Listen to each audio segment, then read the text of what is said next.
Hello guys, ayam ngasi New Year mine ya ki tamse ko di picnic chaludre so the program tawring ida adar ngasi midang se koi sak chana bama selle tang phaida kaida pak ta sak chana sakadabdo sak chana ba gi tamdo ko di phangidramnina ai yambagi yumda yamba hangi yumda kari sak chana program sille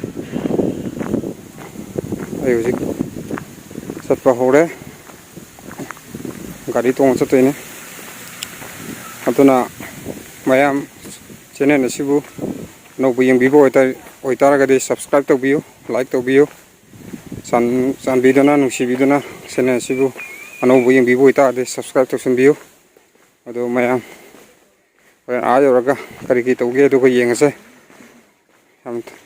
mayam khata ni yengidase mayam yore ai sakana bamdu yore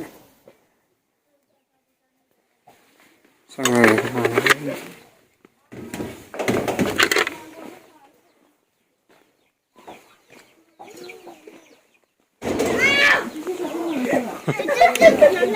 kaina tu toidna ai phiêu ngon thô mẹ hai mayam sa ising sa na me thong tak nang sida sem saba hole ra me yam thu bida koisu yaksala banina te keno yaksan na tawrage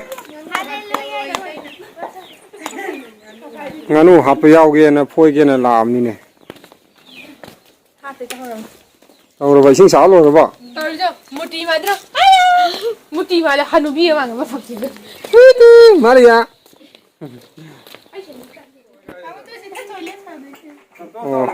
kano nabani ai tung namang thomina krom haigriba ko la ko nganu sembam dam tsake nganu sembam sida leire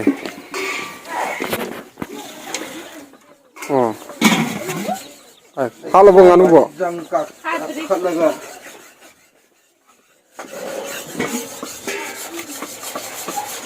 kai nganu ani ahum sudra hala zala se taw koi ngak ni nganu nganu mokok ama ni ahum kiji taruk tere muka ro punna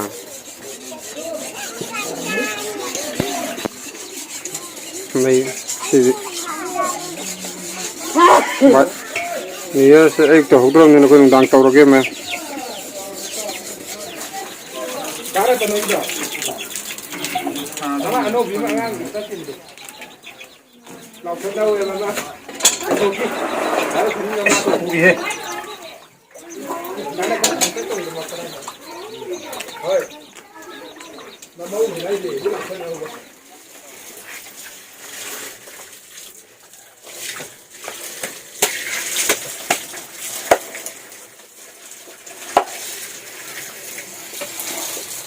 Ini mah kakri, ini sih ama kakri itu ama di, anu mesti kakulo ya, natra? Kakri kudri nih, anu mesti kakulo ya. Om tong, gam campur, kangkong yawan, bumbu yawan, nampak lawan kong sih, mahi kerap apa? Anu meja sih, sang lo sila. Isang thong tu kang ai sak loi ra bani isang loi ra bani ti natra santos sing sai ki u den tar mane ma yora lai re isang thong tu ngai re kan na kai sak pudi loi re sa sem loi re hoji ko jong re ko pak se chao bone ado kisi taret mukki mane do si video hoibiki ko am kana sound udre ngou hogdere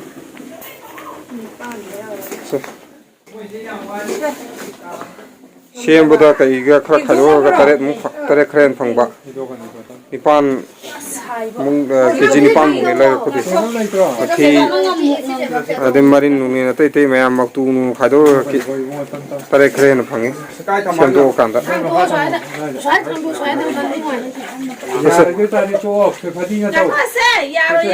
nong thar age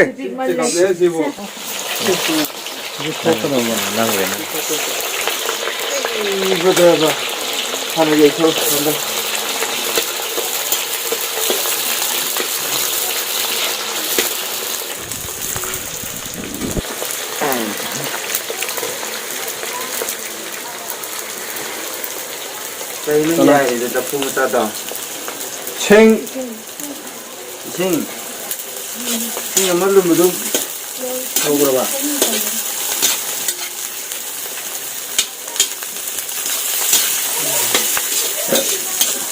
nganu thong một thế hao sai nganu cái mày ăn rất ta tu đây nó ngoài rồi phải không ai này thong nganu gì mới xa rồi bà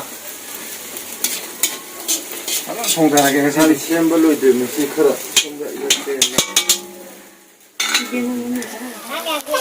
Rồi chalo chalo ngầu đấy. Mà tụi cái phát tụi nó ngầu đi xem em. Cái cô này đấy, cô tụi phát cái xa xí này đấy. Con nói xa nó chạy. Hello, thấy bao giờ không? Thấy bao giờ?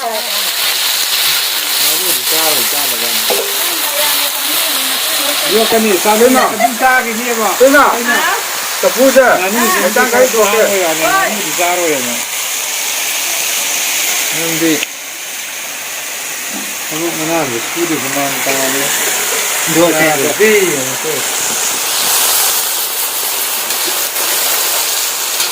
Paris như vậy rồi đi rồi. Tại cái gì rồi mà.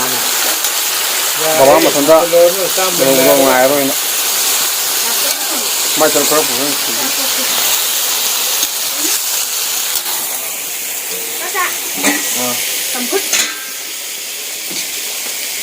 ấy giờ có tôi đó có lấy hay là gì cái nó dùng mà tăng giá đâu dùng tồn tàu đi chứ bộ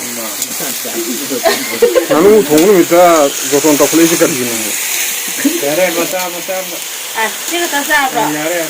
đây Đấy. Mà. 사진도 금방 거기 되지. Hai, hai bên rồi. à sao cái nào Maria Năng lên đi.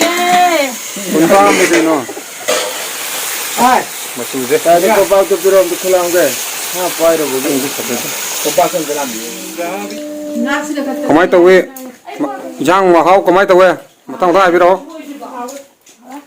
ấy thay với cái uống cái hao ấy cũng lâu rồi sản tốt có mấy tàu ấy hao ấy hao về sao năm bữa hao ấy mai tiền này sao năm hao ấy em sao năm piu ấy Lâu rồi nó đi đây thế. Phải ăn được. Thằng ngắn không bạn? Này mày thấy rồi.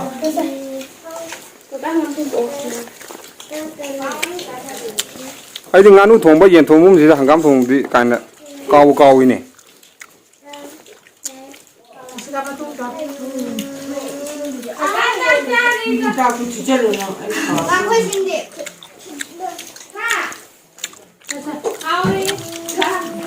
nganu thùng băng nhân thùng băng không tan được quoi hàng cam thùng bố sẽ có những sinh địa bố đi giàu toàn hàng cam thùng giàu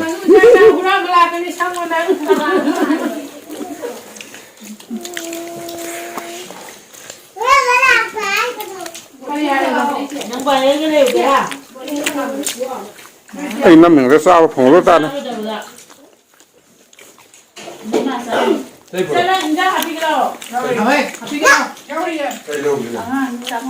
ra piêu chân kì